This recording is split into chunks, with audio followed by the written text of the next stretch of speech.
আজকের ভিডিওতে আমরা প্রবেশ করতে যাচ্ছি এক ভয়ঙ্কর রহস্যময় অধ্যায়ে, হযরত সুলাইমান আলাইহিসসালাম ও জিনদের মধ্যকার সেই ভয়াবহ সংঘর্ষের ইতিহাসে। যে যুদ্ধ ছিল না শুধু শক্তির লড়াই, ছিল আলো ও অন্ধকারের মাঝে এক মহাযুদ্ধ। তবে শুরুতেই একটি কথা স্পষ্ট করে বলা জরুরি, এই ভিডিওতে যে দৃশ্য ও চিত্র ব্যবহার করা হয়েছে সবই কল্পনা ভিত্তিক উপস্থাপন। তাই ছবির দিকে নয়, আমরা মনোযোগ দেব শুধু গল্পের গভীরে, ঘটনার সত্যতায় এবং ইতিহাসের বাস্তব বার্তায়। বিসমিল্লাহির রহমানির রহিম। আসসালামু আলাইকুম ওয়া রাহমাতুল্লাহ। মহান আল্লাহ তাআলার পবিত্র নামে শুরু করছি। এই দৃশ্যমান পৃথিবীর আড়ালে, যেখানে মানুষের চোখ পৌঁছায় না, যেখানে মানুষের অনুভূতি থমকে যায়, সেখানে তখন চলছিল এক অদৃশ্য অরাজকতা। মরুভূমির দগ্ধ লু হাওয়ার মাঝে, সমুদ্রের উত্তাল ঢেউয়ের গভীরে লুকিয়েছিল এক বিশাল জাতি, জিন জাতি। এই জিন জাতি তখন নিজেদের শক্তির অহংকারে অন্ধ হয়ে উঠেছিল। আল্লাহ রাব্বুল আলামিন তাদের সৃষ্টি করেছিলেন ধোঁয়াহীন আগুনের শিখা থেকে। তাদের গতি ছিল বাতাসের চেয়েও দ্রুত, শক্তি ছিল পাহাড় কাঁপিয়ে দেওয়ার মতো, আর উপস্থিতি ছিল ভয়াবহ ও অদৃশ্য। হযরত দাউদ আলাইহিস সালামের ইন্তেকালের পর এই অদৃশ্য জগৎ যেন আবার মাথাচাড়া দিয়ে উঠতে শুরু করল। অবাধ্য শয়তান জিনরা সমুদ্রের অতল গহ্বর, নির্জন পাহাড়, নিস্তব্ধ উপত্যকা, সব জায়গায় নিজেদের একচ্ছত্র আধিপত্য বিস্তার করল। তারা আকাশে আড়ি পেতে ফেরেশতাদের কথা শোনার চেষ্টা করত, আর পৃথিবীতে নেমে এসে মানুষের হৃদয়ে ছড়িয়ে দিত ভয়, বিভ্রান্তি আর অস্থিরতা। এক ভয়ঙ্কর অরাজক পরিস্থিতি সৃষ্টি হচ্ছিল ধীরে ধীরে। এই বিশৃঙ্খলার ভেতরে ইবলিশের অনুসারী মারিদ ও ইফরিত শ্রেণীর ভয়ঙ্কর জিনরা মনে করত তাদের দমন করার ক্ষমতা কোনো মাটির তৈরি মানুষের নেই। তাদের ধারণা ছিল মানুষ তাদের কাছে শুধু দুর্বল এক সৃষ্টি। ঠিক এই সময় অন্যদিকে জেরুজালেমের পবিত্র ভূমিতে এক গভীর গাম্ভীর্যপূর্ণ পরিবেশ বিরাজ করছিল। বনি ইসরায়েলের সিংহাসনে তখন আসীন হয়েছেন নবীন বাদশাহ ও নবী হযরত সুলাইমান আলাইহিসসালাম। তিনি শুধু একজন শাসক ছিলেন না, তিনি ছিলেন এক প্রজ্ঞাবান, দূরদর্শী ও দিশক্তিসম্পন্ন আল্লাহর নবী। তার দৃষ্টি ছিল কেবল মানুষের সমাজে সীমাবদ্ধ নয়, ছিল অদৃশ্য জগতের দিকেও।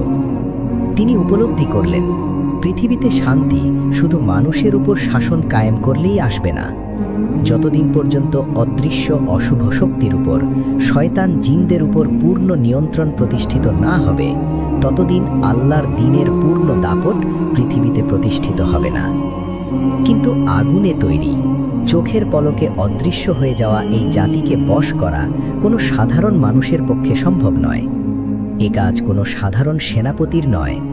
এর জন্য প্রয়োজন এমন এক ক্ষমতা যা আগে কোনো মানুষ পায়নি, আর ভবিষ্যতেও কেউ পাবে না। এক গভীর রজনীতে, যখন সমগ্র জেরুজালেম নিস্তব্ধ ঘুমে আচ্ছন্ন, যখন চারদিক স্তব্ধ, হযরত সুলাইমান আলাইহিসসালাম একান্ত নিভৃতে সিজদায় লুটিয়ে পড়লেন।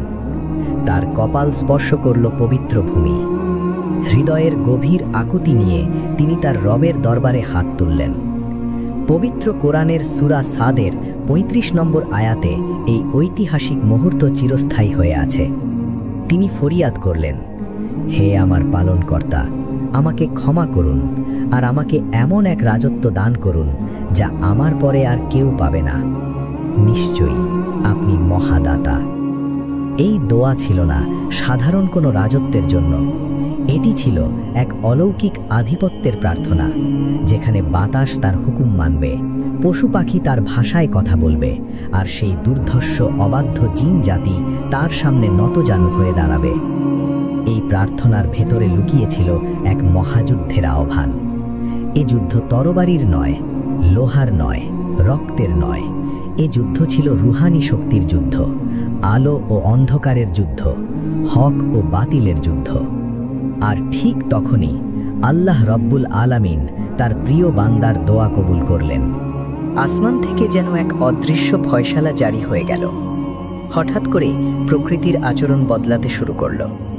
যে বাতাস এতদিন নিজের খেয়াল খুশির মতো বইত, সে বাতাস হঠাৎ থেমে গেল।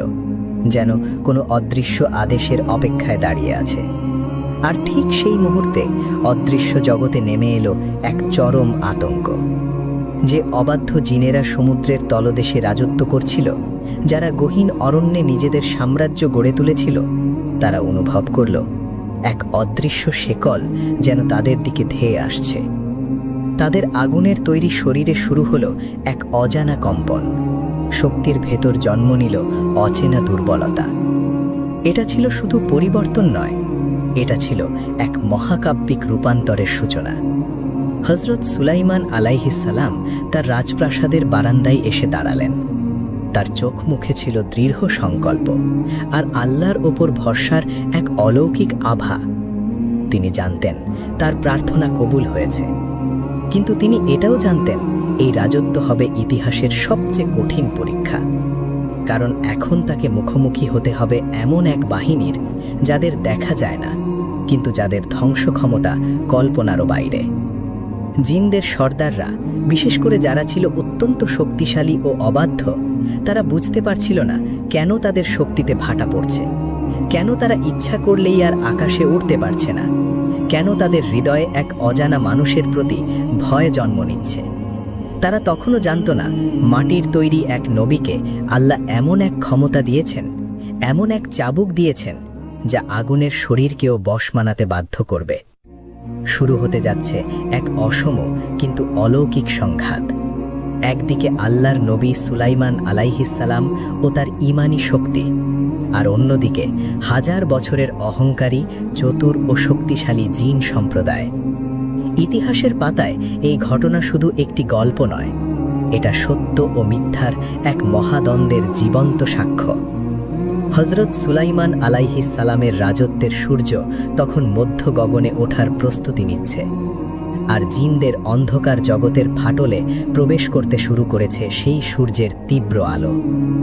যেমন ঝড়ের আগের মুহূর্তে বাতাস ভারী হয়ে আসে, নিঃশ্বাস থেমে যায়, ঠিক তেমনি জেরুজালেমের বাতাসও তখন ভারী হয়ে উঠেছিল এক আসন্ন মহাজাগতিক পরিবর্তনের গন্ধে। কে জানত এই শান্ত স্বভাবের মানুষটির হাতের ইশারায় একদিন দানবীয় জিনেরা বিশাল অট্টালিকা নির্মাণ করবে? কে জানত সমুদ্রের তলদেশ থেকে মণিমুক্তা তুলে আনবে তারা? সবকিছুই করবে ভয়ে, শাস্তির ভয়ে, আল্লাহর হুকুমের ভয়ে। প্রিয় বন্ধুরা, আমাদের এই ভিডিওগুলো মুসলিম, হিন্দু, খ্রিস্টান, বৌদ্ধ সব ধর্মের মানুষই দেখে থাকেন। আপনি কোন ধর্মের অনুসারী কমেন্ট করে আমাদের জানিয়ে দিন। আপনি যদি মুসলিম হয়ে থাকেন, ভিডিওতে একটি লাইক দিয়ে শেয়ার করে দিন। আর যারা এখনও আমাদের channel journey by Islam Bangla subscribe করেননি, তারা এখনই সাবস্ক্রাইব করে আমাদের সাথেই থাকুন। জেরুজালেমের আকাশে তখন ভোরের আভা। নতুন দিনের আলো ধীরে ধীরে ছড়িয়ে পড়ছে নগর জুড়ে। হযরত সুলাইমান আলাইহিস সালামের রাজদরবার আজ অন্য দিনের চেয়ে ভিন্ন এক আবহে ভরা। আল্লাহর নবী তার সিংহাসনে উপবিষ্ট, কিন্তু তার দৃষ্টি নিবদ্ধ সুদূর দিগন্তে। গতরাতের সেই অলৌকিক ফয়সালার পর আজ প্রথমবার তিনি দেখবেন আল্লাহ প্রদত্ত নতুন ক্ষমতার বাস্তব রূপ। মহান আল্লাহ পবিত্র কুরআনের সূরা সাবার 12 নম্বর আয়াতে ইরশাদ করেছেন, তিনি সুলাইমানের অধীন করে দিয়েছিলেন বায়ুকে, যা সকালে 1 মাসের পথ অতিক্রম করত এবং বিকেলে 1 মাসের পথ অতিক্রম করত। এটি কোনো সাধারণ যাতায়াত ব্যবস্থা ছিল না, এটি ছিল প্রকৃতির এক প্রবল শক্তির ওপর পূর্ণ নিয়ন্ত্রণের নিদর্শন। হযরত সুলাইমান আলাইহিস সালাম যখন তার বিশাল কাঠের মঞ্চে আরোহণ করলেন, তখন তিনি বাতাসের প্রতি নির্দেশ জারি করলেন। মুহূর্তের মধ্যেই ঘটল এক অলৌকিক দৃশ্য। যে বাতাস এতদিন এলোমেলোভাবে বয়, সে বাতাস হঠাৎ হয়ে গেল শান্ত, নম্র, এক অনুগত ভৃত্যের মতো নবীর আদেশের অপেক্ষায় স্থির। হযরত সুলাইমান আলাইহিস সালামের ইশারায় বাতাস সেই বিশাল মঞ্চকে, যার উপর তার সভাসদ, আসবাবপত্র ও প্রহরীরা উপস্থিত ছিল, ধীরে ধীরে মাটি থেকে তুলে নিল শূন্যে। কল্পনা করুন সেই দৃশ্য। মাধ্যাকর্ষণ শক্তিকে হার মানিয়ে হাজার হাজার টন ওজনের এক বিশাল স্থাপনা মেঘের রাজ্যে ভেসে চলেছে। নিচে দাঁড়িয়ে থাকা সাধারণ বনি ইসরায়েলের মানুষ বিস্ময়ে আকাশের দিকে তাকিয়ে রইল। তাদের প্রিয় নবী আজ বাতাসের পিঠে আরোহী। সকালে তিনি জেরুজালেম থেকে যাত্রা শুরু করলেন, আর চোখের পলকেই পার হয়ে গেলেন পাহাড়, নদী, মরুভূমি। যে পথ অতিক্রম করতে দ্রুতগামী ঘোড়ারও 1 মাস সময় লাগত, তিনি দুপুরের আগেই সেই পথ পাড়ি দিয়ে গন্তব্যে পৌঁছে গেলেন। এই তীব্র গতির মাঝেও মঞ্চের ওপর থাকা একটি ধূলিকণাও নড়ল না, কারণ আল্লাহ সেই বাতাসকে করেছিলেন রুখান, মৃদু, কোমল ও আরামদায়ক। কিন্তু গতির দিক থেকে তা ছিল ঝড়ের চেয়েও ক্ষিপ্র। কিন্তু এই অলৌকিক ক্ষমতার প্রদর্শন শুধু ভ্রমণের জন্য ছিল না, এটি ছিল অদৃশ্য জিন জাতির প্রতি এক কঠোর বার্তা। জিনরা নিজেদের গতির জন্য অহংকার করত। তারা ভাবত চোখের পলকে এক স্থান থেকে অন্য স্থানে যাওয়ার ক্ষমতা শুধু তাদেরই আছে। কিন্তু যখন তারা দেখল মাটির তৈরি এক মানুষ, আল্লাহর নবী সুলাইমান আলাইহিসসালাম, তার পুরো সেনাবাহিনী নিয়ে তাদের চেয়েও দ্রুত গতিতে জাঁকজমকপূর্ণভাবে আকাশ পাড়ি দিচ্ছেন, তখন তাদের অহংকারের ভিত কেঁপে উঠল। প্রথমবারের মতো তাদের শক্তির ভিত্তিতে পড়ল আঘাত। আকাশে ভ্রমণকালে হযরত সুলাইমান আলাইহিসসালাম নিচের দিকে তাকালেন। তার রুহানি দৃষ্টি তখন ভেদ করছিল পাহাড়ের গুহা, সমুদ্রের অতল গহ্বর, নির্জন দ্বীপপুঞ্জ, অদৃশ্য জগতের গভীর অন্ধকার স্তর। তিনি অনুভব করছিলেন এই যাত্রা শুধু ভ্রমণ নয়, এটি এক মহাযুদ্ধের প্রস্তুতি, এক ঐতিহাসিক সংঘাতের সূচনা। তিনি দেখতে পাচ্ছিলেন সেখানে লুকিয়ে থাকা জিনদের আস্তানাগুলো, গুহার অন্ধকারে, সমুদ্রের অতলে, নির্জন দ্বীপের ছায়ায় লুকিয়ে থাকা সেই অদৃশ্য ঘাঁটিগুলো তার দৃষ্টিতে স্পষ্ট হয়ে উঠছিল। তিনি বুঝতে পারলেন এখন সময় এসেছে বাহিনীকে সুসংগঠিত করার। পবিত্র কুরআনের সূরা নামুলের 17 নম্বর আয়াতে আল্লাহ বলেন, সুলাইমানের সামনে সমবেত করা হলো তার বাহিনীকে, জিন, মানুষ ও পক্ষীকুরকে, এবং তাদেরকে বিন্যস্ত করা হলো বিভিন্ন দলে। এটি ছিল ইতিহাসের এক নজিরবিহীন সমাবেশ। হযরত সুলাইমান আলাইহিসসালাম মাটিতে অবতরণ করার পর তার বাহিনীকে সমবেত হওয়ার আদেশ দিলেন। মানুষেরা এলো সুশৃঙ্খল কাতারে, নিয়মানুবর্তিতার সাথে দাঁড়িয়ে গেল এক সারিতে এক সারি। পক্ষীরা আকাশ ছেয়ে ফেলল, ডানা মেলে ছায়াদান করল সমগ্র প্রান্তর জুড়ে। কিন্তু সবচেয়ে ভয়ঙ্কর দৃশ্যটি ছিল জিনদের উপস্থিতি। আল্লাহর আদেশে বাধ্য হয়ে জিনদের বিভিন্ন গোত্র আসতে শুরু করল। তাদের চেহারা ছিল বিভৎস ও ভীতিপ্রদ। কারো শরীর আগুনের মতো দাউ দাউ করে জ্বলছে, কারো দেহ বিশাল ছায়ার মতো, কারো চোখ থেকে বের হচ্ছিল হিংস্রতার অশুভ আভা।